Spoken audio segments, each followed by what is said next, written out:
what you want, when you want it, where you want it. This is The Mesh. Brothers in Tech is a weekly podcast focused on personal and home technology, helping provide you, our fellow brothers and sisters in tech, with some information, assistance, and recommendations. Okay, so it is that time again, Brothers in Tech. I'm Alan Jackson. That is Brian Jackson.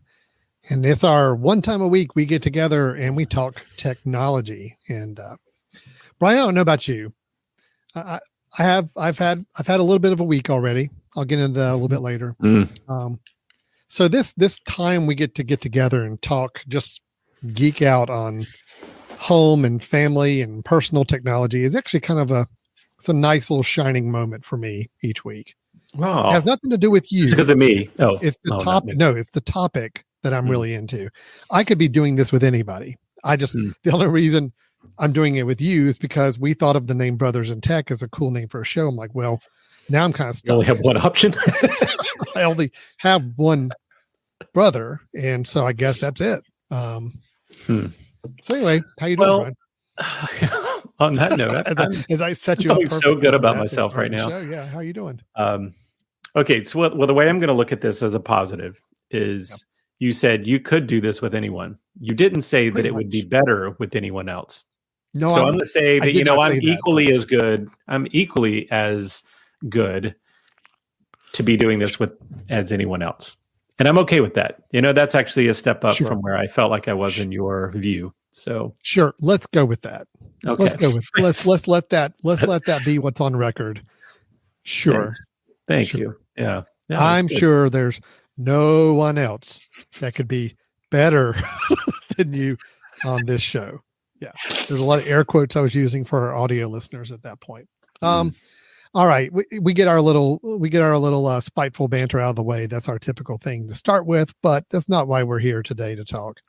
We are here to talk technology, as we say. Brian and I actually honestly do love talking technology. We get together and we typically try to follow up. Each time we get together, there's either a topic we're going to dig into about something with home and personal technology, or maybe we're following up on some previous topics and areas. Sometimes we just have a lot of picks and recommendations of things we think are worth checking out. Tonight's a little bit of some following up on a few things. Mainly, I know we're going to get into a little bit later the topic of email once again. Now, Brian, we've talked about email a lot. Okay, I want to go ahead and say we have. Yeah. I realize that. I'm very aware of the fact that email has been an ongoing subject, email programs in particular. And I would feel worse about doing another iteration of email discussion today if it weren't for the fact that I learned just today actually, that our show from last week did not actually broadcast on Facebook or YouTube or anywhere for people to see. Oh, interesting. And that was the episode where we talked about email the entire time. So what I'm saying, Brian, is people who are watching this show now on Facebook or YouTube or anywhere else where we stream live, they don't know that we've obsessed about email for the last several weeks, because last week they didn't hear us talk about anything. So this is kind of a new topic for them, for us to be bringing back up. So I have to do a little bit of recap on what's going on in the email world. Now, those of you listening on the audio podcast version, we have overdone email. You have heard about email for weeks on end. You're probably sick of it, and I'm sorry for that. But we do need to close this out. Don't you feel like, Brian? I mean, we need to close this topic out today. Well, closure is good. Closure is going to be good. Yeah. I am personally incredibly interested to hear your saga of email, because I've been through the saga a number of times for myself and have not come up with the ideal solution. So I'm kind of excited to see where that goes. I might have gone a little overboard in my assessment process. Here in a little bit, I am going to share with you. This is to recap really quickly what we're going to be doing. Brian and I talked a few weeks ago about what is the perfect email program. What makes the perfect email program? Because we desperately want it. We talked about our problems and issues with email programs, some shortcomings we've had with different email programs we've used. And we tried to decide what was the perfect email channel program. And It's oh yeah, last week. I'm sorry. Did I mess up? Last week we didn't talk about email. Yeah, but that's okay. That's all right. That's all right. Last week was over the air TV, and that's the one that didn't broadcast. How funny was that? The one about over the air TV my topic. Did not broadcast on live streaming TV. How funny is that? Oh man. Thank you. We are just dialed in these days. We are so dialed in. Yep. Well, let's go back. So people are sick of us talking about email, but we're going to close it out on this episode. Yep. This will be the last week I talk about email programs. At least for another month. At least for another month before we talk about it. I think I've got it. I think I cracked it, Brian. Crap. I think I've got the winner. Listen, you're getting ready to set yourself up for failure. I have a feeling, but that's okay. That's all right. Get excited. And let's do this see how it goes. Before I get into that revelation a little bit later on and kind of overwhelm you with the research I've done, let's just kind of catch up on a couple other outstanding items. Brian, you got anything going on right now in the world of technology that you want to update us on? Anything as a follow-up?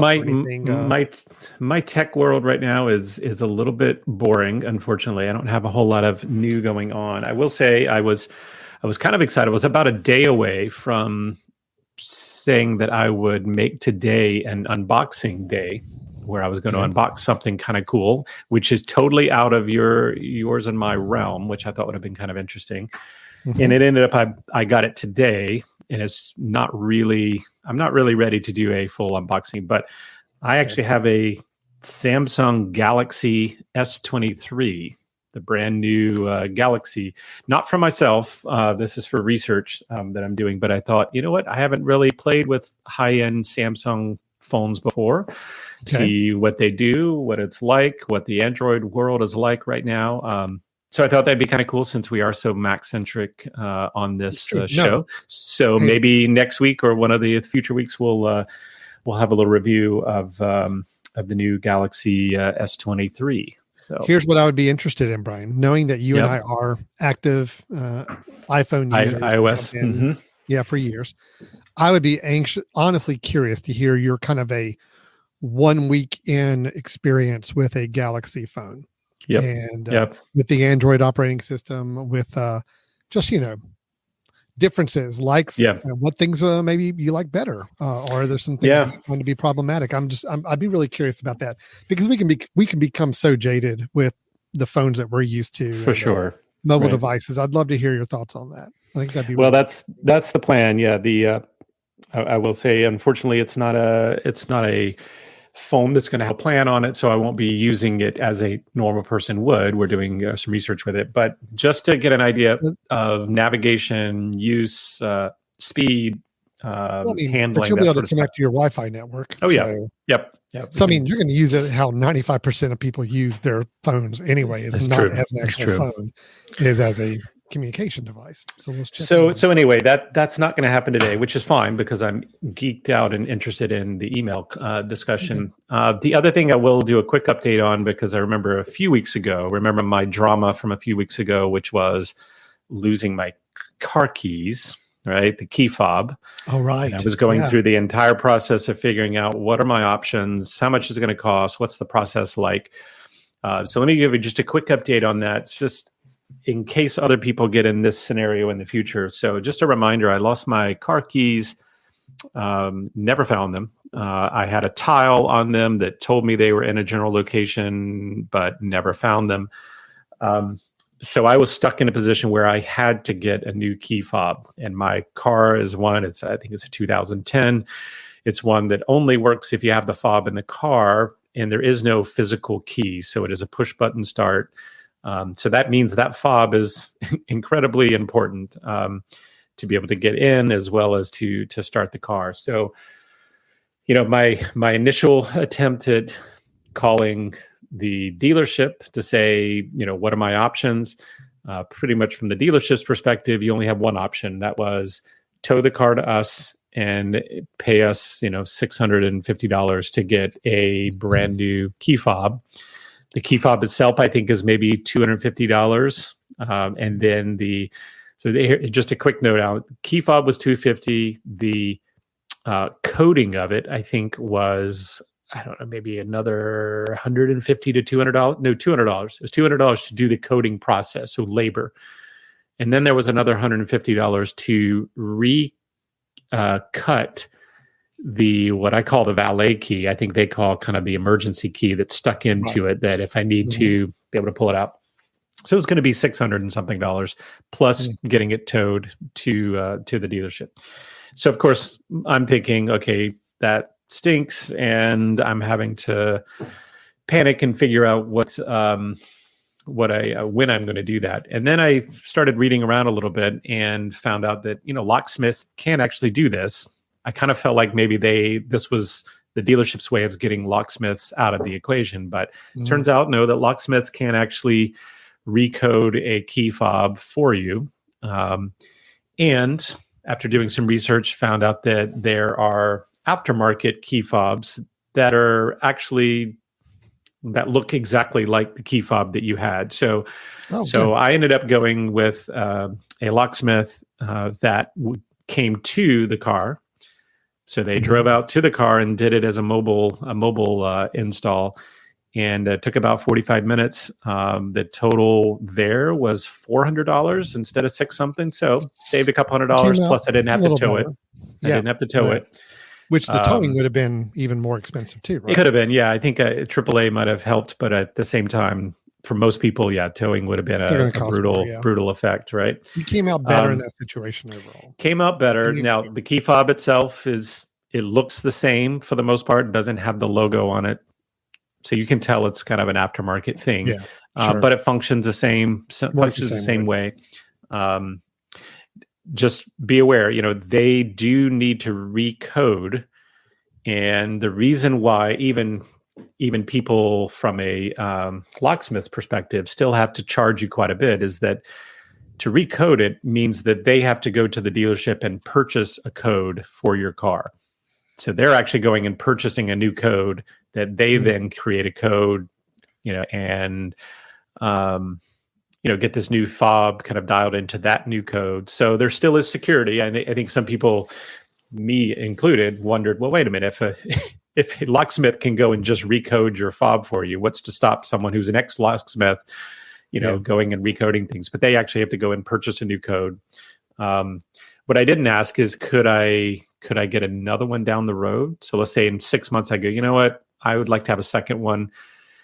I don't know if they can recode to that same code or if they have to go somewhere else, because by getting this new code, it means the old key, if someone were to find that old key eventually, it will not work. So it's a new code. The old fob will not work it. So I assume that they should be able to go and maybe create a new one if I paid, I don't know, another $400, $300 to get them to do it. So anyway, that's kind of it's boring. It's not that exciting, but it is my tech update that you can get key fobs made and coded through locksmiths.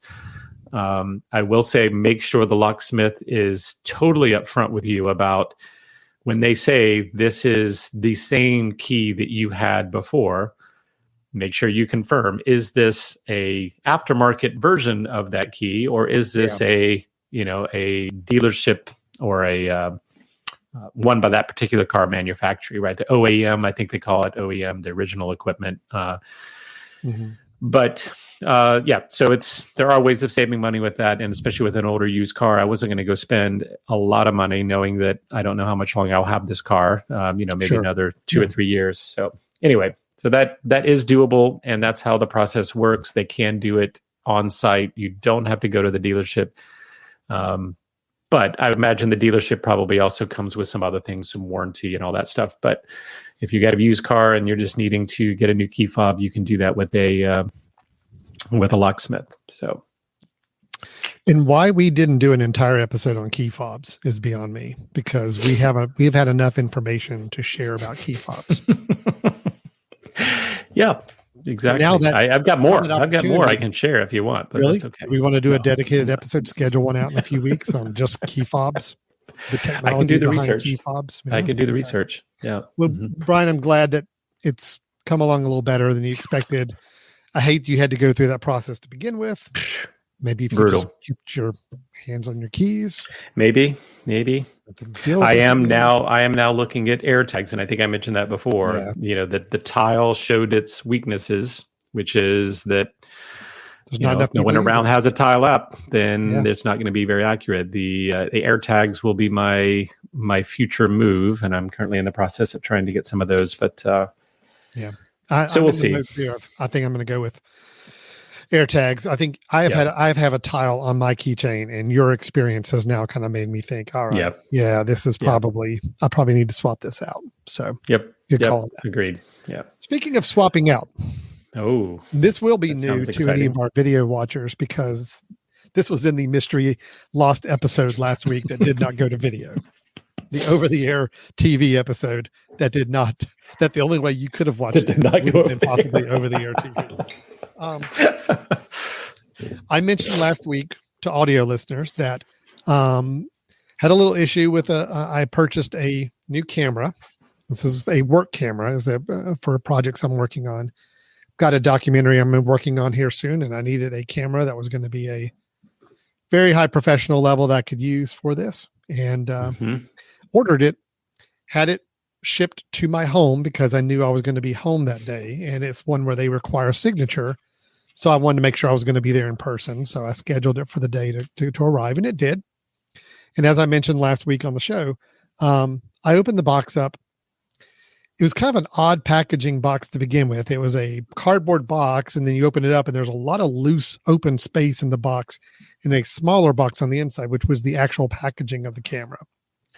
So I thought that was kind of odd to begin with. But when I cracked the camera open and I was rummaging through, the packaging was correct. The manual in the box was correct. All the supplies were correct. But I got to the actual camera body, and I could tell right away it was not the right camera. It felt much smaller. Looked at it, got it out of the bag, opened it, looked at it. It was truly a different model number than what I had actually ordered. Same brand, but different model, a much, much cheaper model of camera. So I immediately contacted Best Buy, told them the deal. They said, okay, we'll just box it back up, pack it back up. I'm sending you a UPS label to use to return it. Drop it back. We have a new one coming out to you, and it'll be to you next week. I said, okay, fair enough. That works. And, now here's where the update comes is that last week I was expecting it to arrive, I think on Wednesday or so. And I kept getting emails that start from Best Buy saying your replacement has been delayed. So it will not be here. And the last one I received was said it may even be the 23rd of March, which was like another week and a half, 2 weeks away.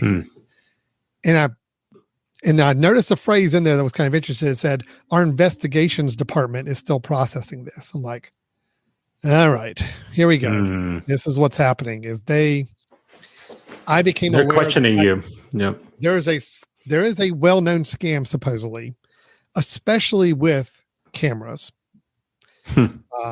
Brian, you went blurry, by the way. Wow. Sorry. Yeah, I did. My bad. Yeah. We were trying to freak out my, it was a little better. I mean, if you can go back to that, that'd be great. But I've got some some high exposure going on certain things. So go ahead. You're interrupting the story, but that's okay. Yeah. So basically my replacement camera is now in the investigations department. Yeah, so geez. I got back on with Best Buy. I'm like, all right, what gives? Because, I was told last week that they were sending a replacement. I've shipped you back the erroneous camera. And they said, well, our records show we haven't received that return yet. I'm like, well, here's the tracking number. They looked it up. They're like, oh, it's going to be in on Monday, like this coming Monday. I'm like, great. I said, so when it comes out on that Monday, I mean, I need to get my the right camera I ordered. Right. And B, I want to make sure I get the right one. They said, well, it still could be a delay as much as up to another couple of weeks before they authorize this. And they said, well, part of it is we're trying to make sure we find the right replacement to send. I said, well, I went on Best Buy's website and pulled up the same camera and put it in my shopping cart just to see. And it said it would be here in 3 days. I'm like, well, Mr. Best Buy, is it better than if I cancel this order, this one that I've returned, and just say I'm going to cancel that and just place a new order and I'll get refunded for the first camera and all that? He said, oh yeah, that would be actually a lot quicker and you'll get it right away and all that. I'm like, great. So I placed the order for my actual camera and I had him cancel that previous order. Well, then I get an email on Saturday from Best Buy that says, we have completed our investigations process, and at this time we have determined we will not be issuing a refund or replacement item because our records show that the item was delivered successfully on March 6th, which was the day the first camera came. I said, okay. Wow. Got back right on with Best Buy again. I'm like, all right, talk me off the ledge here because I'm pretty frustrated. Lose it. Yep. The woman there tried to be very nice. Like, okay, I understand what's going on. She's like, I see that your return package is coming in on Monday. And once it's here, it will get processed and we will issue the refund. It's like that. You probably got that email because it was in the middle of, we hadn't gotten the return one back yet. And all that. I'm like, okay, I sure hope so. Cause I just bought a second camera. You guys have now charged me for 2 cameras, and these are not cheap cameras. No. And at that point, I had 0 of them. Now I did get my one in today, so I got my one in.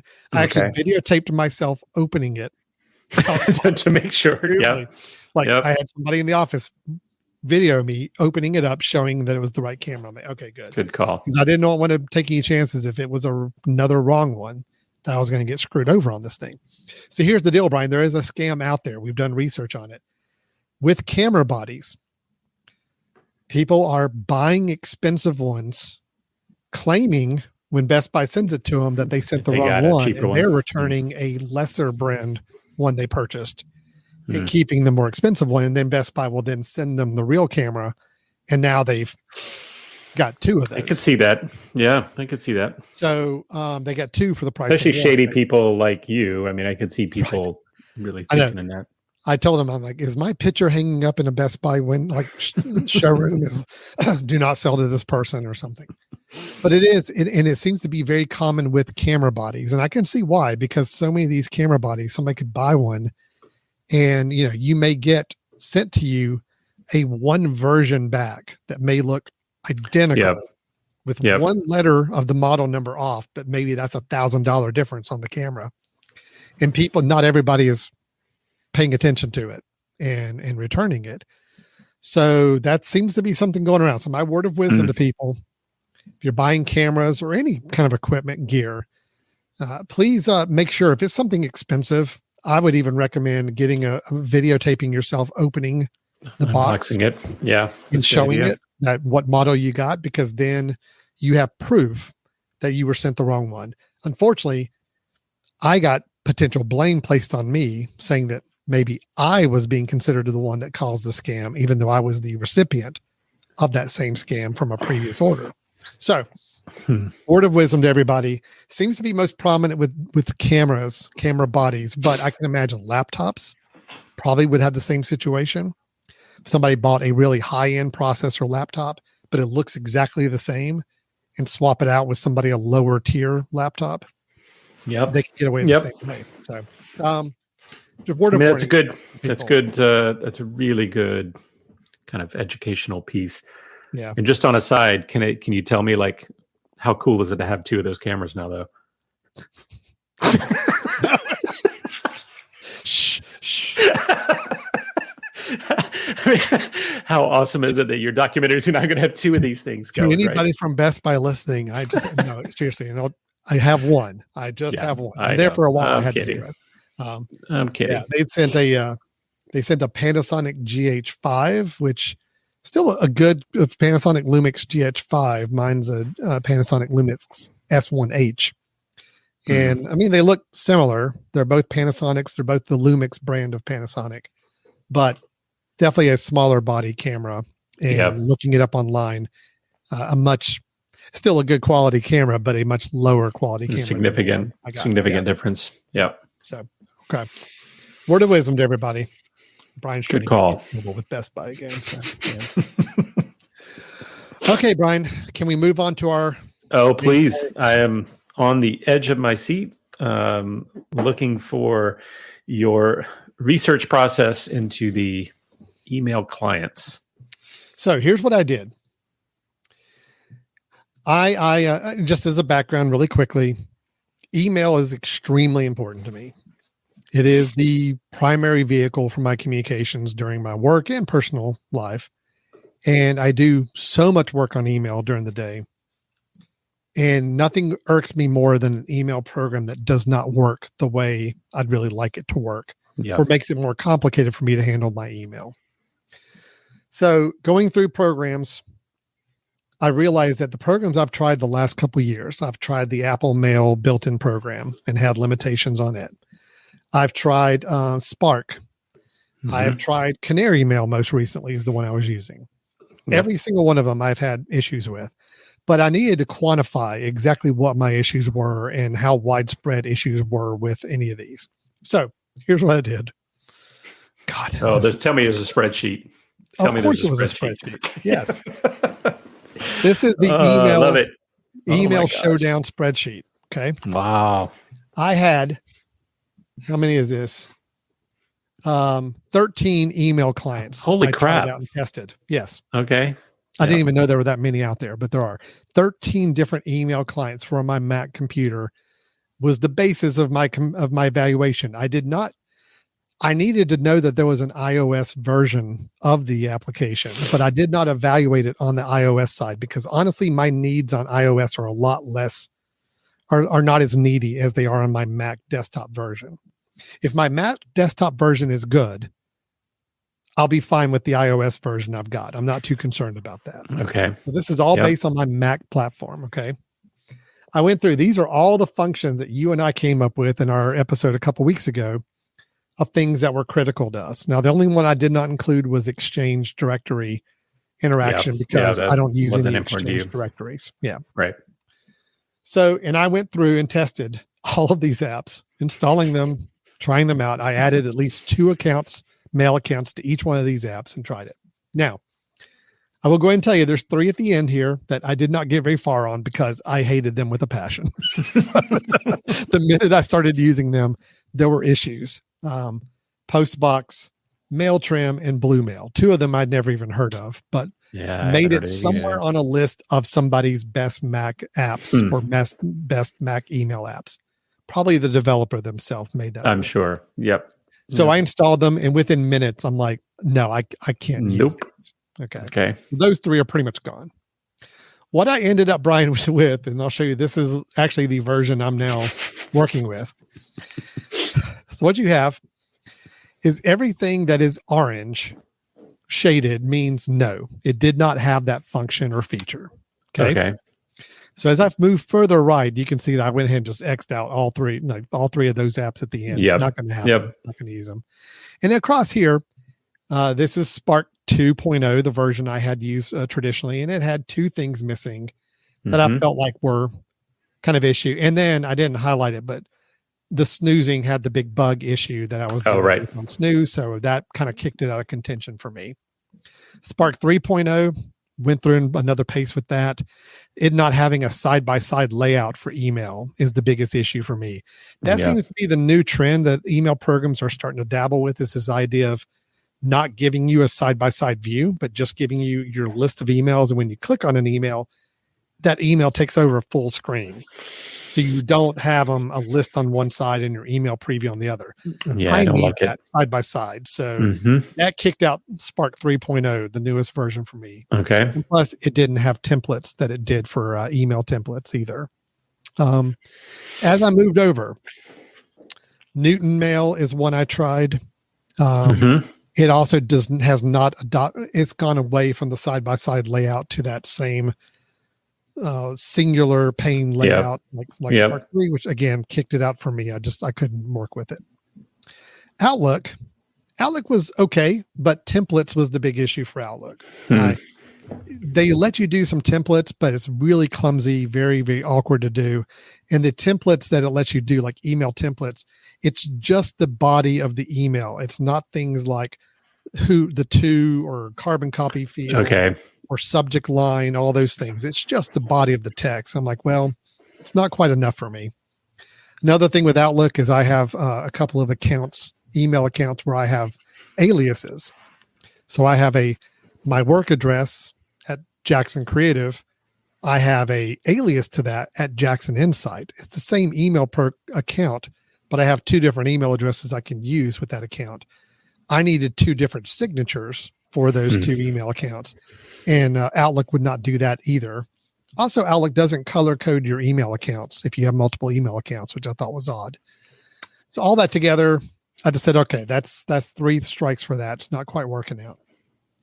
Mac Mail, that's the inherent Mac mail program. Yep. No snoozing, no templates that have the address or carbon copy, and no color coding of accounts, email accounts, from what I could tell. The snoozing was the big one that kicked that out for me. So that one was good. Yep.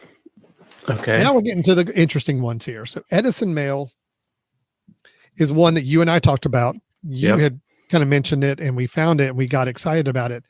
But snoozing, it has snoozing, but not on the Mac version. It only has it on the iOS version. Yeah, so that was a big bummer. Mm-hmm. Basically, the idea, Brian, is I was going from these features, this being the most important, and as it would scroll down, I wanted to see how far I could get down the list before I hit it without losing one. Okay. Yep. Canary Mail, as I mentioned before, didn't have the signature for email aliases, doesn't have rules for like automatically filtering some of your emails into different folders, and it just it was a little awkward. The templates didn't work as well for me either. There's a bit of quirkiness with Canary. Yep. Yeah, agreed. I found it to be a little slow too. Surprisingly, you'd open it and then 10 seconds later is when you'd have the new mails coming in, which is a bummer. Yeah. Mm-hmm. Yeah. So that left me with three apps, Brian, that made the final list here.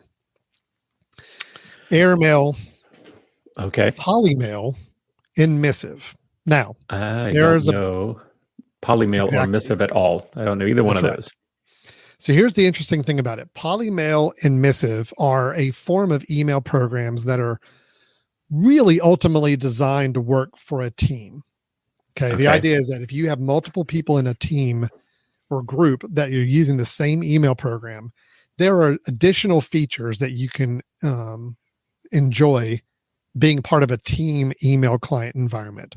So for example, with these programs, Polymail and Missive, if you set up other users as a team and they have the same program, then if you can have a shared inbox for some accounts with them, meaning that you both get the same inbox and either person can respond to it. You can actually have side conversations alongside an email chain. So really good if you're doing like customer service or something where you need to respond to a customer service email that comes in and you got multiple people who could all choose to respond to it. But then you can make notes off to the side and have those conversations shared with your other teammates. And things like some other shared calendars and other things can go along with it.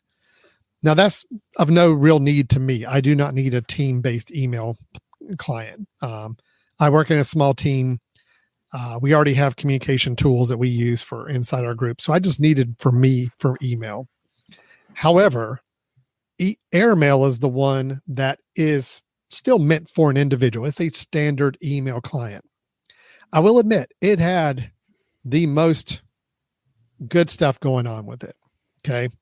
The only showstopper for me, and not even showstopper, but last on my list was I really liked how some of these email programs, when you click on your email, it could have a sidebar off to the far right that would show you things like history of contacts with that person, past emails they've sent and so forth. Airmail didn't have that, but it was the last on my list. I'm like, you know what? I think I can probably work with this. Okay. So I did use Airmail as my email client for 48 hours.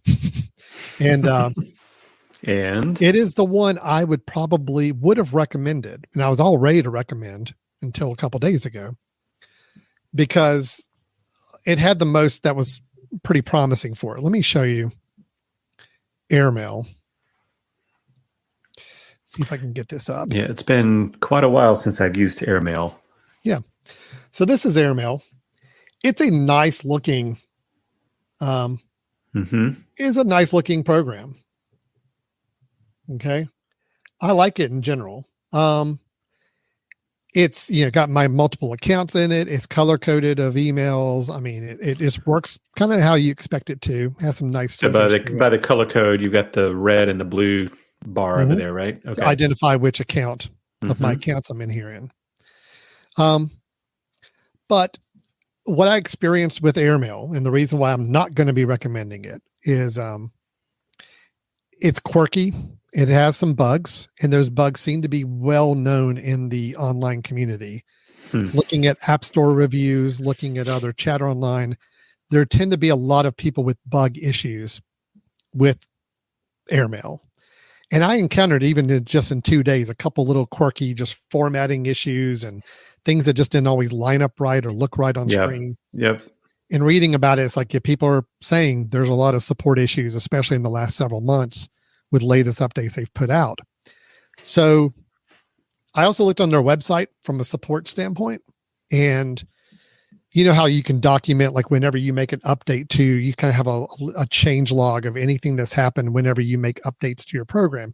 Here's all the things we fixed. Here's all the things we added, whatever. Their change log is basically bug fixes. And that's the only thing they say in that list of like every update they've made in the last year, bug fixes. Doesn't tell you what they are. Just that's it. Yeah. No other explanation. They have a blog on their website, the developer, that hasn't been updated since 2018. All those things started to get me a little concerned thinking about it. I don't really want to invest in getting all into this program and just start to have bug issues like a lot of people online are saying that they are. Okay.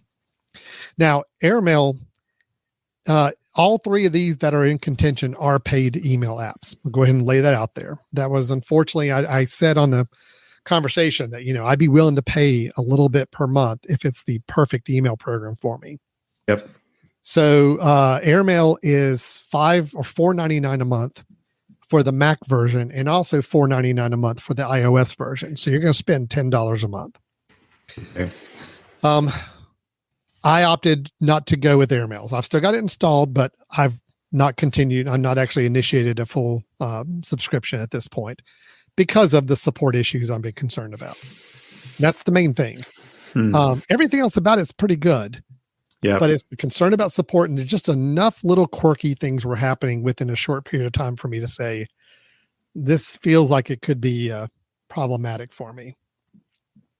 So that brought me to the other two apps, which were both team-based apps, but I was curious if they could be just as effective as an individual app.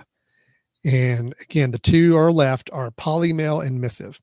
So right off the bat, I'll go ahead and tell you, Polymail, I had to X out because it is expensive. It is $30 $49 a month. Whew. Yeah. Now, I will tell you there, Brian, this program is awesome. Okay. Just FYI, it is got just about everything I need in an email program. It has integrations with Asana, which is an application I've recommended before as a nice project planning, project management app. Integrations with Slack and Zoom. It has built-in calendar functions, and it will allow you to do your own availability scheduling, and it will give you a public page, just like what's some of the booking services that you use? You can book me, or right. Yep. And it's all nicely integrated. It just kind of ties into your email. It's just another function you can add to your calendar. What else? It's got I made a list of them now here. Automated email responses. So you can actually set up scripting and say, hey, look, I want you to send this email on this date. And then if they don't respond, send this one on this many days later.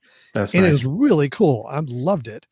You could have an email conversation that you could press a button and get a link and share that link with somebody. And that would allow them to see the email conversation without actually getting into your email account. A lot of really cool things. Very business and team oriented. Absolutely. Said, right? Yeah. Yep. There's a web interface. Like you could actually go and access your email with the exact same interface as your desktop app on the web if you needed to. So many great features, but man, is it just expensive. And I cannot justify spending that kind of money per month on an email app for me. So that leaves me with Missive. Missive, as you can see, everything is checked. The only one it didn't have, which is the same thing that nobody has, which is their own inherent junk mail filter system. All of these email apps, pretty much, with the exception of Mac Mail's program, they just rely on the junk mail filtering of whatever email provider service you're using, Google or whoever it may be. They're not adding their own junk mail filtering on top of it. Right. Okay. So once I realized that nobody else does that, and Mac Mail seems to be the only one that has its own extra junk mail engine on it, I said, well, I'm not going to make that a criteria of whether or not I use an app. That's going to be too limiting. So Missive had everything. It has integration with Asana, integration with Zoom, integration with Dropbox and Google Drive. And it has one thing, Brian, that it's kind of exciting, but it's not 100% there. It's really okay. Close. Okay. I'm going to show you the app here.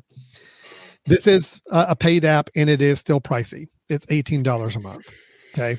I'm not crazy about the price again, but is that desktop and iOS, or one of the other? It includes both. Yeah. You don't have to pay for both. Okay. So it's $8 more a month than I would have been paying with AirMail. Yep. Okay? Yep. That's kind of the way I'm looking at it. And I'm not happy about that, but them's the breaks. So let me show you Missive, because I'm actually really enjoying using this program already. Okay. Where is it? Oh yeah. Here we go. This is Missive. Okay. First off, it is a super clean email program. It is exactly the kind of look I like. It doesn't rely on a whole bunch of big buttons and icons and all this stuff. It's really just it looks a lot like Apple Mail, but just a little bit more, maybe a little bit more professional look to it. And I've got all my sidebar here that, I can change and move around with. Got my main email in the middle. It's color coded emails coming in. I set the color coding I wanted for each account. I set whatever I wanted the color shading to be. Blue means it is an unread email. Oh, I like it. Orange means it's one that's coming out of a snooze, meaning I snoozed it from a previous day, and it shows me, hey, this popped in your inbox now at 7:00, and it's when you wanted me to snooze for that time. That's nice. So it's really nice. I can obviously, if I click on it, it's very fast, very snappy, looks great. Everything works really nice. It's amazing how many setting options this application has. You can customize almost every single element you see here with this. Even like the fact that I'm opening up an email and it's automatically showing me all the expanded information. I can toggle that and say, no, I don't want to see that. And it just doesn't show it by default, unless I actually click the little caret to open it up and see it. I've got, easy controls up here. You can customize all of these buttons. I can choose what buttons I want to have up here. I can choose what buttons on the side. I can choose what options are available to me. Here's the thing I love the most is the searching, Brian. If I do a search, like if I look for your name, it finds all instances, but I can go ahead and pull your name up. But then I have some more filtering I can do underneath it. Say, okay, do I just want it to have it search in a certain mailbox now? Oh, that's nice. Or with a certain label that I have for my mail accounts. And then I can go even further and say, well, now just show me anything from Brian that's unread, or show me anything that's snoozed or not snoozed or whatever it may be. You can get really granular just with a couple of options here on your searching. So I've been really happy with that so far as well. But let me show you the thing that's kind of interesting, and it will be helpful to me. It's not the perfect solution that you and I talked about a few weeks ago, but you can add some social media accounts. Ooh. From Messenger, Facebook Messenger. Okay. However, it's only for pages, like business pages. It is not for your personal Facebook Messenger. But for me, I do have several groups and things where I manage the Facebook page, and I do get messages that come through those Facebook pages, and I always miss them because I never go and check them. Right. Here, it does bring them in, and it shows up like an email. And I can respond right here in the app, and it will respond on Facebook for me as the organization. Well, that's nice. Yeah. Okay. It's close. Now, if this I got so excited when I read about it. It got personal. Oh my gosh. If it had Facebook Messenger personal, and if it had Twitter, I'm like, oh, this would be perfect. It does have Twitter, but Twitter costs $20 a month per account to add on. Okay.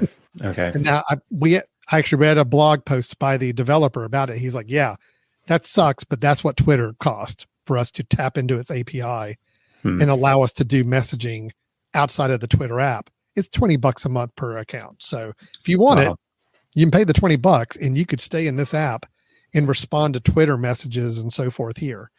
I don't get enough Twitter direct messages to justify that at all. But if that was your business, yeah, I mean, if that was your business, if you were a blogger, if you were a writer, right, this would be a nice way to go. Mm-hmm. Well, Facebook is free. The Facebook pages, you can add all the Facebook pages you want and interact with those pages with comments and all that from here. So, and these are pages that you are an owner or pages that you are just a member, only your owner. Well, whatever privilege you have to be able to make comments and respond to comments on the Facebook page. Yeah. So that automatically sweetened the deal for me a little bit. I'm like, all right, good. If I don't have to go to Facebook to deal with those kind of messages on my Film Society page or my company Facebook page or whatever, then that's good as well. It fully utilizes Google tags for everything, or labels, I guess is the word.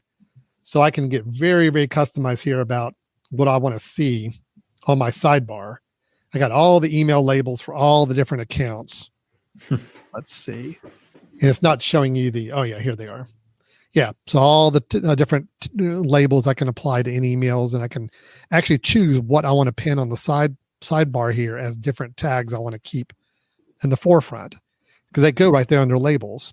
And so if I said I want to keep everything I label as invoices, and I tag it as invoices, then I can have an invoice label over here and automatically just go right to it and see that filter. Mm-hmm. Other thing, the search I did up there just recently of your name, it can contain your most recent searches here. I can go back and revisit that right away as well. Slick. It is nice. And I just love the fact that it just looks really sharp and really clean for me. Can you show me the Asana integration? It's over there to the right, I guess. Over here. Yep. So this does have, that's that sidebar for contacts I was talking about. Okay. If I do click on an email, I can actually see all the emails from that address on a little pop-up. Now, one of the options, because again, I said everything on here is customizable. I can make that sidebar sticky where it's always on the right-hand side. Yeah. I chose to make it expand it because it's just, I don't need it all the time, but when I do, it's there. And that's nice. But on that sidebar, I also have calendar. So it does have a pretty nice calendar option. If I want to go and see the full calendar, where do I do that? Oh, over from month, right? Is that what you're doing? Change the month to... Oh, yeah. But there's different views. Your agenda view, you got your day view you can do right here as well. So, yeah. So you got those options, but you can also view the calendar full screen if you wanted to as well. Asana, though, right here, it's pretty simple, but I mean, basically from any email, I can go in and my right click options, I've got new task. And if I say new task, I can go ahead and it will make a new task in Asana for me with the name of the subject of the email, a link to that email already in the Asana task, and I can choose what project to put it under and go ahead and give it a due date. Yeah, go ahead and assign it to somebody in my team, whatever I need to do. So it's nice. It's all the integration I need for it. I just need to be able to take an email and say, turn that into a task and assign it to one of my coworkers, and boom, they have it. So if you assign that to me, does that mean that I can now see that email?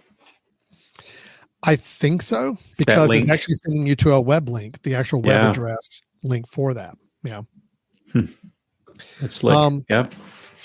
So that's how Asana works there. And again, I can go in and add other integrations. These are all the integrations it comes with out of the box. I've just added the 4 that work for me, but a lot of these I don't recognize. But Giphy, I know, is where you can actually build in little animated GIFs into your emails and tie that in, which would be kind of fun to do. So anyway, this is Missive. It is pricier than I wanted to spend per month, and I'm still not happy about spending that much on an email program. But having the social media pages interaction is a huge benefit, something I probably would have paid a few dollars a month to have anyway. Money's on the way. That's good. Nice. Then just the fact that, everything's so clean and organized. the settings, let me see if I can show you how crazy these are.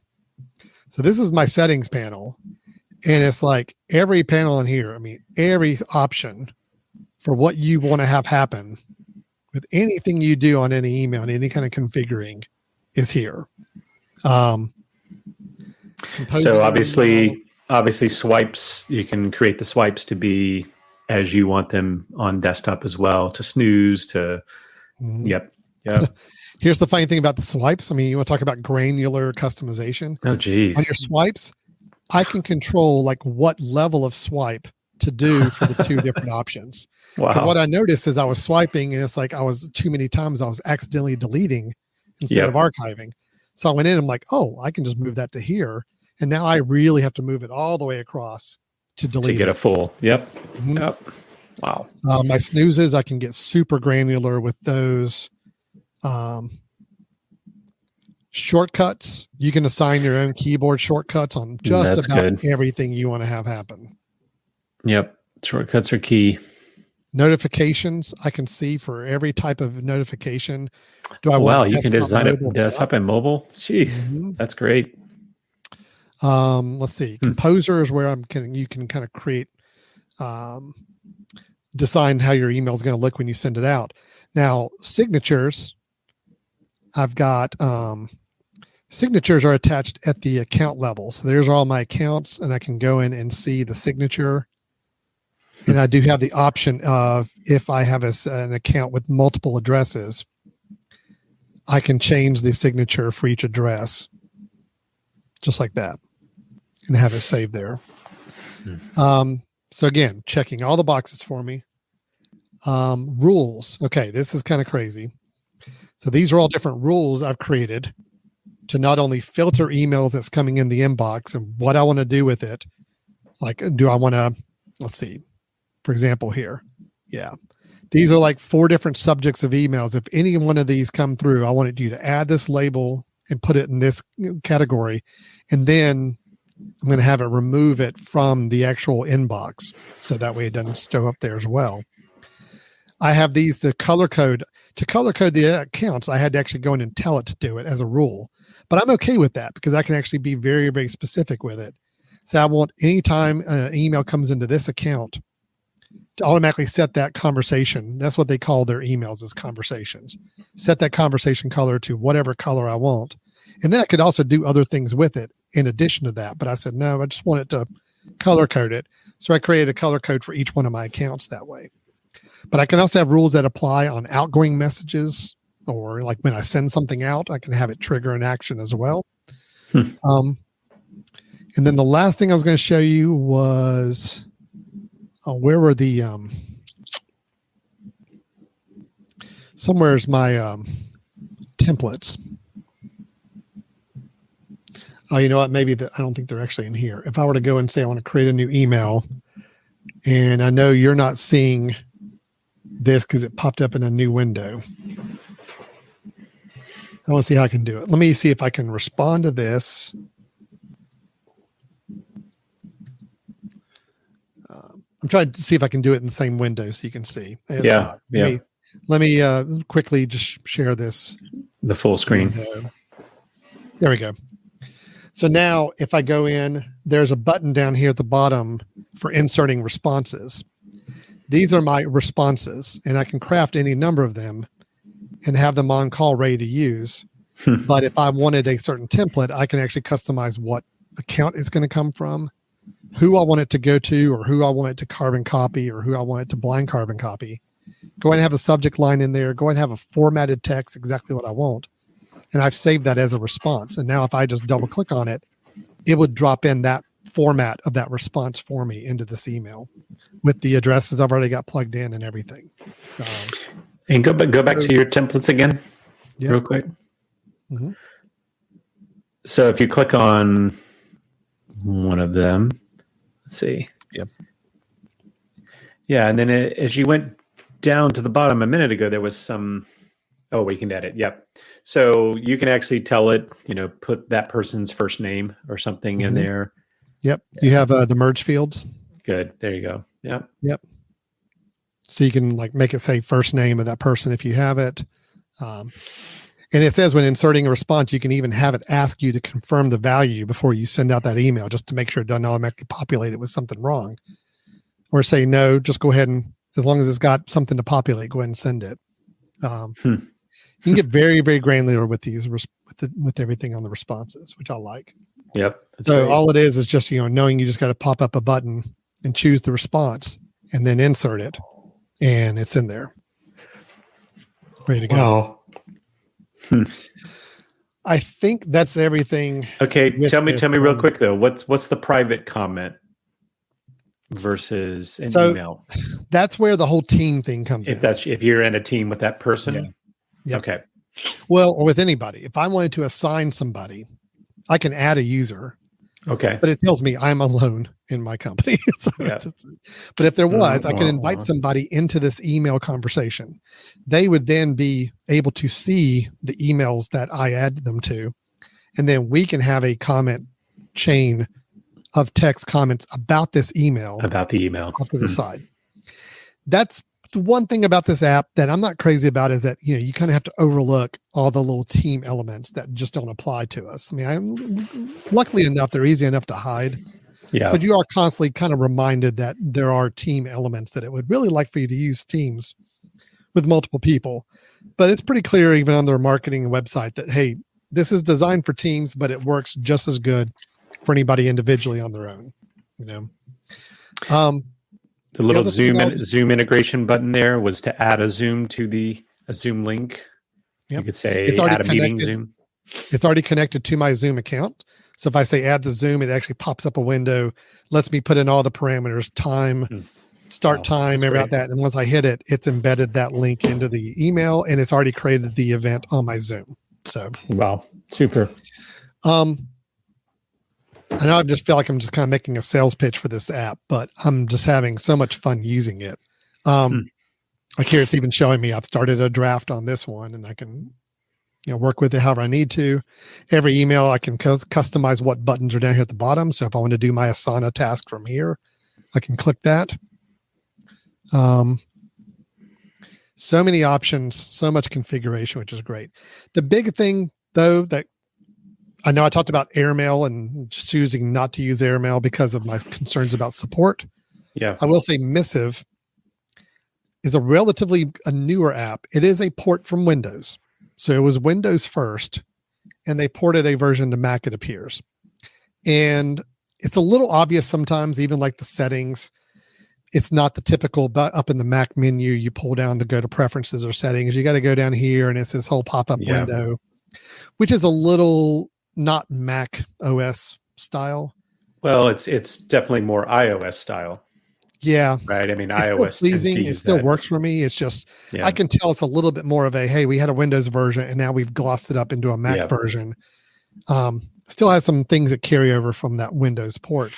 But the support on it, I went to their website. Blog is like constantly, they're putting up new articles. I started a subscription with Missive, and within 24 hours, I had an email already saying, hey, here's everything that's coming up in March that we just did, or some new additions and new features. I had a problem with the billing. I actually turned on the billing, but then I'd accidentally deleted the organization, the Jackson Creative Organization, which unfortunately I didn't realize actually was what was tied to the billing. So when I added my organization back into the email program, it had lost my billing. So I had to reach out to their support and ask about that. Within 4 hours, I got an email back from the president of the developer saying, hey, no problem. Here's what happened. If you go ahead and just start a billing back, I'll send you a credit immediately and apply the credit to you. You're good to go. And it did. And he did right away, like as soon as I told him this issue. Nice. Supposedly he's very responsive. The developers are very responsive. There have been, every time they make an update, there's an email digest of everything they did and all the new features they put in and so forth. So that's already put me really at ease. That's cool. Yeah. That. So, and you've tried the iOS? You've tried the iOS? Yeah, iOS is great. Slick. Okay. Yeah. Great. I have no issues at all with it. It is really nice. And, is there a test run? Does it allow you a week test? Or you get a well, hold on, let me Let's bring up the Missive website. The trial. Yep. There is, because I was using it as a trial for a while. Okay. I just don't remember what the term on it is. All right. So this is the website for Missive. It is Missive, missiveapp.com. Okay. And as you can see, when you get here, I mean, it is all about Teams. They really try to play that up, but try it for free. I forget how long you get it for. A week? Well, it's not terribly long, but okay.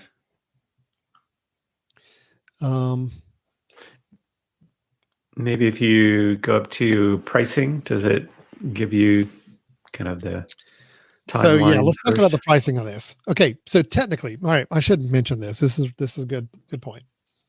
They do have different pricing models. There is a free model of this app, but the history of your email, it only brings in the last 15 days that you can actually view or search. And you can only have 2 different email accounts in it. Okay. No, I'm sorry. That's not correct. You can actually do a large number of accounts. Those are shared accounts on the team. So that doesn't really matter. The biggest factor is that history. Now, I could have gone with the 6-month history at $14 a month, but honestly, I still find myself, I'm searching and using emails from a long time ago. Well, and the integration is big, right? Integration with Asana. That's only with. Yeah. And that was the other thing is this integration with Asana is included at 18. The rules, which I've already started using, are at 18 and so forth. So that's it. Again, I wish it wasn't. I mean, if this was a $9 a month app, man, I would be just so happy, but $18 a month is a little pricey. And I'm surprised they don't have company or organization pricing where you say, hey, I have 10 people in my business and, get a cheaper for each one of them. But still, I mean, everything you've shown seems to be incredibly slick and clean and no major quirks. I mean, I'm definitely going to give it a shot. I mean, for me, iOS is a really big thing, because if I'm going to pay that and it's going to be the iOS, I'm going to, of course, use both. And I want to make sure both are slick and efficient. But well, and for example, here's when they made their latest update, 10.44, just 2 days ago, they made a video that walked through all the changes and updates. Salesforce integration, which again, for corporate or business users is really nice, but not something for me, but all the things they added in, they did another update back in February. So it's active development, active updating, which is nice to see as well.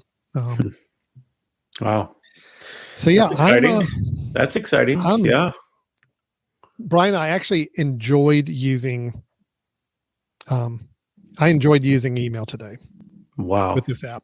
Wow. Oh, and talking about the social media side again, that integration, it does integrate with some SMS tools, but it has to be Dialpad, Twilio, or SignalWire, which don't use any of those. So unfortunately, it would be nice if they could integrate some more SMS in the future, but having an SMS integration means you could actually respond to text messages within the app on that end.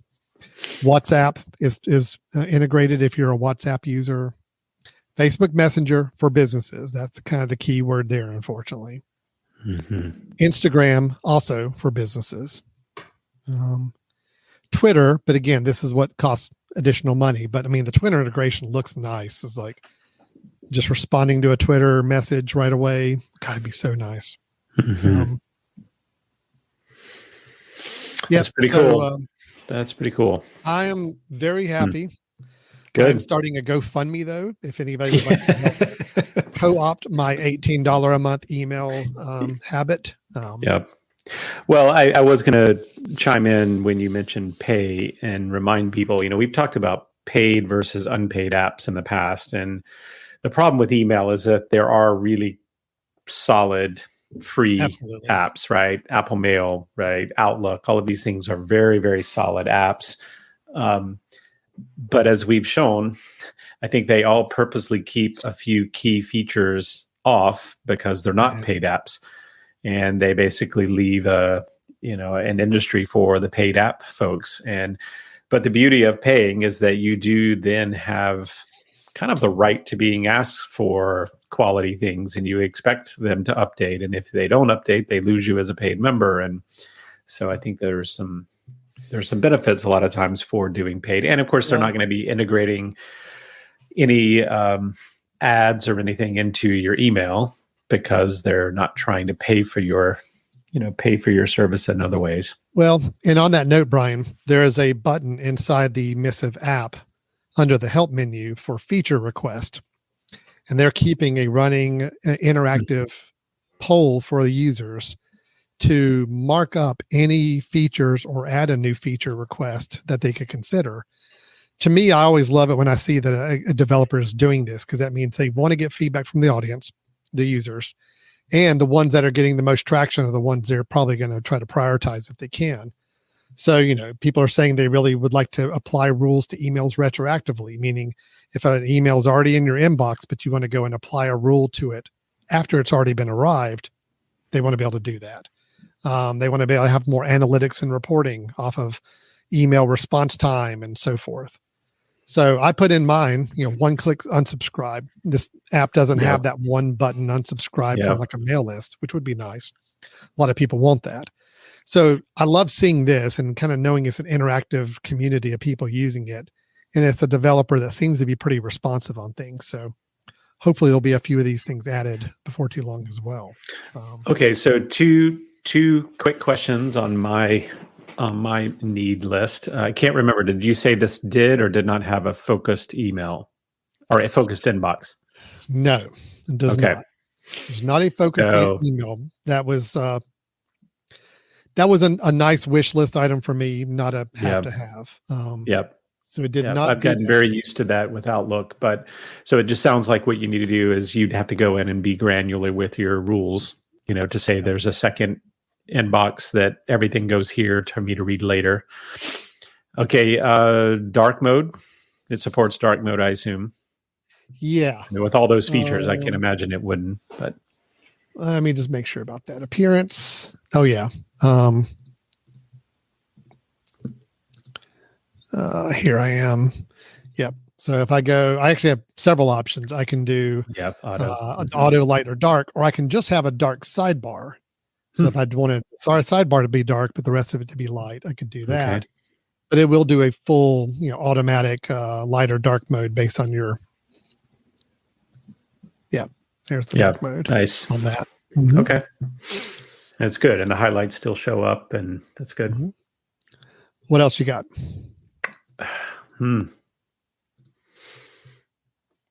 Yeah, I don't know, man. It's really good. Well, the big thing for me was, a lot of these apps, I've really gotten excited about the options. And when I get in there and see, oh my gosh, that's a great option. And then, as you said, there's bugginess throughout the app. And that's where it probably suggests that when it's a free app, it's not getting the developers full time, because they're not necessarily getting paid for it. So you might get the bugs, and the bugs may last a long time. So can I show you one little thing that I thought was kind of genius that I'm surprised hasn't been more in use in other email apps? If I go in and I view an email that's come to me, and if I hit to reply, hold on, that's not what I wanted. If I want to reply, I think I just need to do it with one person. Okay.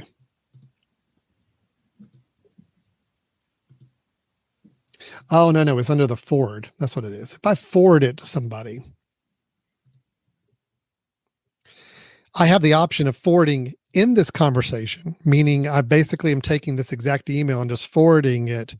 And it's basically going to be kind of in that same chain of email thread. Or I can forward it to somebody in a whole new email thread, which if you think about it, actually really makes sense, because it's like, I had to do this today. Like somebody wrote me and there was a problem that we needed to kind of take a look at. I forwarded it to one of my coworkers, said, hey, keep me up to date on this. Take a look at it. Tell me what you think. And I know that if he responds back, that's in a whole separate email thread. Right. Than the original one. So I don't have to worry about scrolling back down and finding the original email from the person. and then making sure I respond just back to them and I don't accidentally respond to everybody type of thing.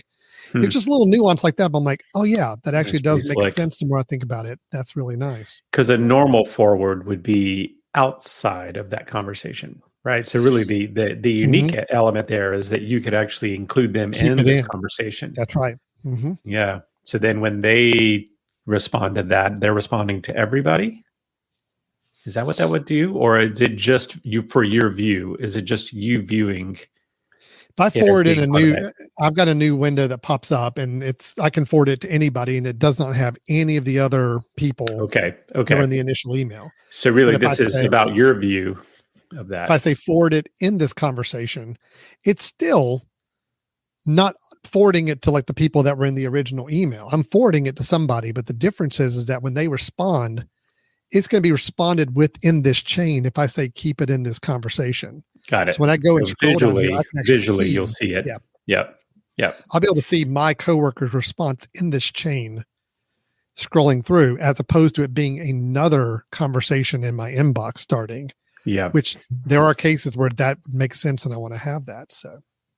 And then last thing, I've seen it several times pop up where there's a little button at the bottom that would say, watch this conversation. Yeah. What does that mean? So when you started to do a forward or something, it would pop up at the bottom. I think you can have a certain category of emails that you're watching. And when you're doing your filtering, what is it? I honestly haven't gotten into the watching, so I don't know what the deal is on that. I wonder if it's like just a... There you go. It says conversation watch. I don't know if that means that I would get some sort of notification. Notifications, when anything happens on that one. Notifications for that one. Which would be super slick, right? Because I do not ever have email notifications on because it's just overloading, right? But if I said, no, this conversation is really important to me, I need this coming, that would be pretty impressive. So what does it say? Doesn't say anything about the watching as far as setting specific notifications on that. So that's. Can you do a search? Yeah, do a search for watch. Let's see. Automatically watch conversations when commenting. Automatically watch conversations when creating a task. Yeah, I don't know what the watch does. Know what the watch is. Yeah. No, I don't know if it's something. It's not a pull down here. And it's not including a new mailbox there. No. I'll have to check into that. That's something I haven't really played around with to see what that does. But I tell you what, if it's not what I would hope it would be, which if that could turn on notifications just for that conversation that says anything that replies to that one would come in, and then you unwatch it when you're done with it, boy, that would be super slick. Which I assume this is a version of. It's got to be a version of what you're watching. Like watching has to be some version of telling you what's happening, but also curious about merging. Like it says you can merge. I wonder how that merges two emails chains together. Yeah, probably just, again, I think it sounds like it's doing a lot of visual merging. Like, it's all just grouping into one conversation. I can scroll through all of them in one place. Yeah. Yeah, that's really nice. Yeah, it's snappy, it's speedy, it's clean, it makes sense to me. I like having all the options. Yeah, I'm having to learn some of the options a little bit more. Little things that still I wish weren't here. I wish you could turn off like new conversation is really meant for a team. Like I want to start a conversation with somebody in my team. So I have a new email or new conversation. I kind of wish I could turn that off and not even have that presented as an option. And you can't like edit the toolbar or anything like that? Not that particular one, no. Okay. Yeah. Yeah. So it's just it's a little bit of a quirk thing. I wish was a little different, but when you select multiple emails right now, that's what pulled up some really interesting things. So you can do a lot of things to those particular things rather than just delete them. I love that. I do love that. Yep. Yeah, I can actually snooze them both at the same time, even if I want to, or merge them really nice here as well. Yep. Yeah, Wow, you may have done it, Alan. You may have done it. I guess they say you get what you pay for, and I am paying more than I wanted to on an email program. And you're right, Brian. There are great email programs out there that are free or super, super inexpensive that are going to meet 95% of people's needs out there. Mine were just a little more extreme. Mine were a little more needy. And if $18 a month is what I'm needing to get this kind of level of enjoyment out of working with email and organizing my email, then so be it. So my Venmo account is, I'm going to put it up on the screen. If anybody wants to send me dollars to pay for my $18 a month email habit. I think I'm just going to, it's a business write-off, so I should be okay. So the question would be, and not that the missive people need to be listening, but how many email accounts can you have with your service? So I do think that there is a limit on what you can have. Somewhere I read 10. Okay. That is what I'm hearing is 10. And I need to verify if that's 10 email accounts or if that's total 10 accounts you're connected to, meaning that would also be your social channels. Right. Now, luckily I'm in there. Actually, I've got right now 1, 2, 3, 4, 5, 6, 7 email accounts, but 2 of them I'm going to be phasing out of and not using. So I'm basically going to be down to 5 here pretty soon. Yeah. And I have right now 3 Facebook pages that I interact with. So I'm good if it is counting social accounts as part of those 10 accounts. But that would be something I'd be, if somebody really had a lot of social channels they wanted to like work with. Yeah. There may be a limit on that. I'm not sure.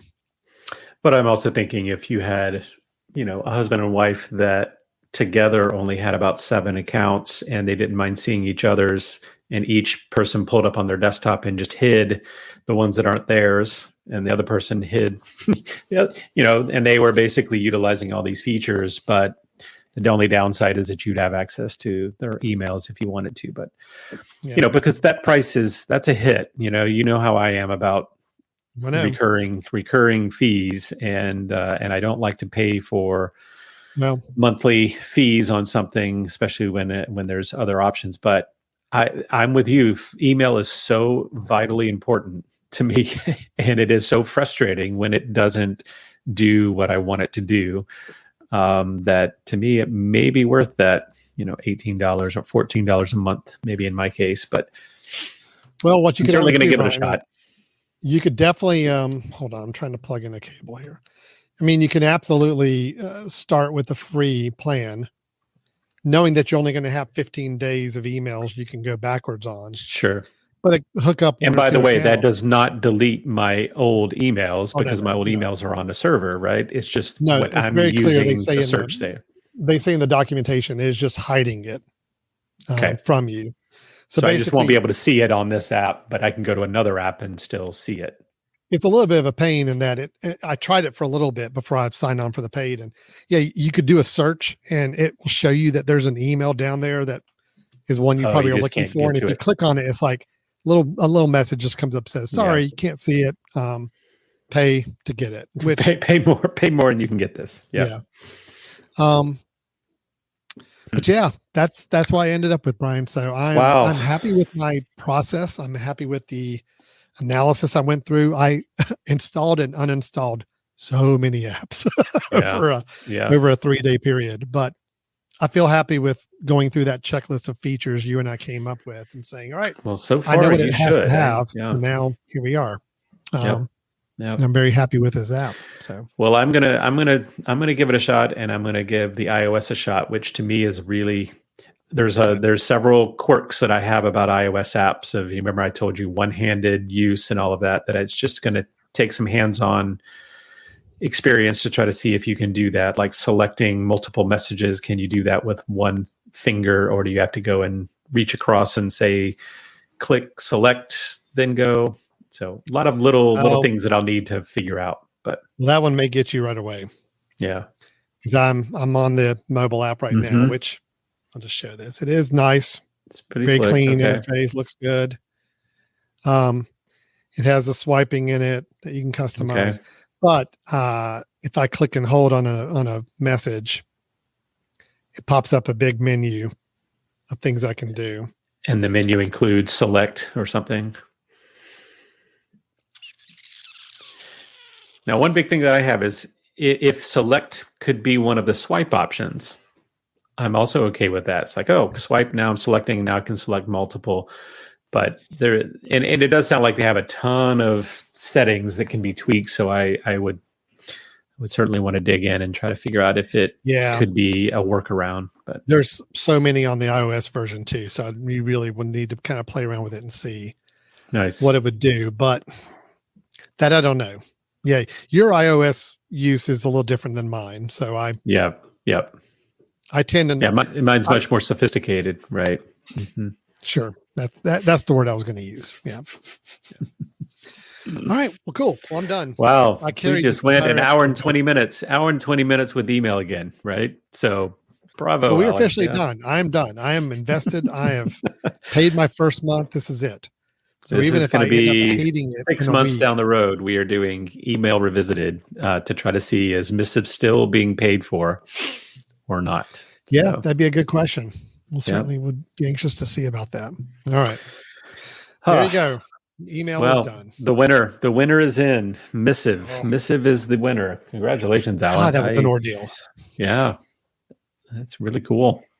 I'm proud of you. I'm proud of you for going through that. Nothing was worse than going into a program and being like, oh my gosh, this looks great. And I just worked through each of those features. And then I get to the showstopper. I'm like, oh no. Drat. Stopped me. So, and again, poor Spark. I went back and looked at Spark would have so much of this taken care of. Yep. I didn't have that bug that they refused to fix on it for me. And so, yeah. You know what would end up be another interesting thing to figure out about some of these. And I know why they don't, but I really wish the snoozing feature would go across to other apps. So, for example, if I use Missive Desktop and I snooze something, and Outlook Mobile would also show it as snoozed, or use it the same snooze. There would have to be a common format snooze for this folder and use. What it does when you snooze an email, it's actually creating a tag or a label for that app. So, for example, when I was using Airmail, right now in my accounts, there are still Airmail tags because I haven't gone in and removed them. Yep. Airmail, and then under that one is later, another one is send later, or one is snooze, for example. That's where it's basically pocketing your emails until it's time to bring it back up again. So yeah, each of those apps that does a snooze has their own hierarchy of those labels and folders they put stuff in. It would be nice if there was a common format. Yeah. Because you're right. What happened, Brian, is I had been using Canary Mail for a while. I had some emails snoozed on it. So before I moved to Airmail, I had to say, okay, let me go into that snooze folder, and I'm just going to have to blow it away and put it all in my inbox again and go back and re-snooze those things because there's no other way to do it. Then I had to do it again to go over to Missive. But that is kind of a pain when moving between email apps or wanting to use multiple apps. I would love to, but you can see why they don't, right? They don't want they don't want to lose you, right? They don't want to lose you. Sure. But that is one of the biggest issues with using a different application on your desktop than you do your mobile. Is it's those features, sending emails at a later date, snoozing an email to a later date, all those things that app has its own system of organizing for you, doesn't translate to another. So if you snooze an email on your desktop, it never shows up on your iOS mobile version unless your desktop was already back open again and triggered it. So for that reason, that's why for me, a desktop app had to have an equally equivalent iOS version that worked really well. And luckily for me, I'm happy with Missive on the mobile. So that works for me as well. Okay, I'm done talking, Brian. Yeah, well, I'm done listening. I mean, I feel like you've answered the question. The only issue being price, in my opinion, is that's the big thing. Is like, is it important enough for someone to have all of these checked? And that's what I'm going to have to deal with. Yeah. If email was just something I worked with on my personal basis, no, this is overkill for it. But I've got 2 companies I use email for. I've got 2 organizations I work with that I use email for, and I've got my personal stuff. Yeah. When I started doing all the math and plus the social media interactions I'd like to have the exposure to, It just kind of made sense that. Yeah. Would I've liked it to been not single dollar digit? Yeah, but it's not. So Yep. Awesome. I just upped my my fees for my clients by a few cents $200 a year, each something to be able like to that. get $18 more a month. So.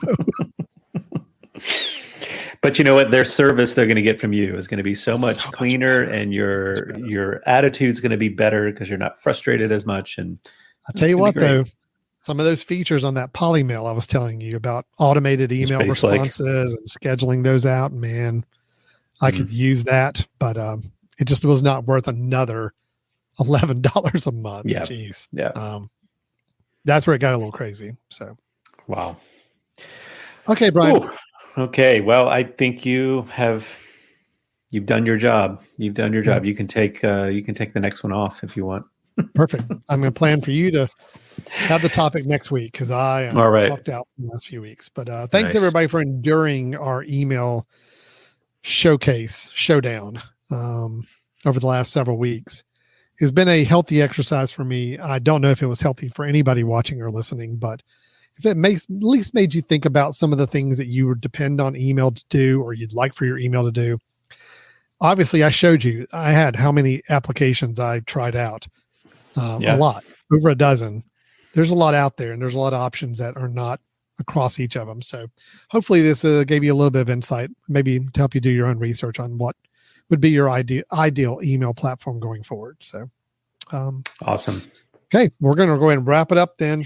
Thanks for everybody for watching or listening. This has been Brothers in Tech. Brian, if anybody wants to follow up with us and maybe tell me why Missive was a huge mistake and they used it and it was the worst app they've ever used. How can people make me feel so bad and do that? Well, interestingly, you could send Alan an email and that email could be at info@themesh.tv. Although my advice would be if you do have an issue with Missive, why don't you wait about 2 or 3 months? Because I want to see Alan spend money on it and then tell him why this was a huge mistake. So you can also go to our website, www.brothers-in-tech.com and look for previous episodes. I don't know, maybe one of these days we'll actually put up the hidden, episode from last week. And maybe not. I don't know. No, it was a good. Okay. It was a good one. It was good. Yeah, we talked about over-the-air TV, which is still a thing. I did not realize, but Brian was very versed in the subject, and we learned a lot together. So, hence why Alan chose that it really didn't need to be posted. It was Brian's topic. So, do we schedule this to post? Postponed. I snoozed it, so it'll come back later, some other date. So nice. We'll get it back up there. We'll do it. All right, bro. All right. Thanks everybody. You guys take care. Thanks for watching or listening. And we will talk to you next time. See ya. Bye-bye.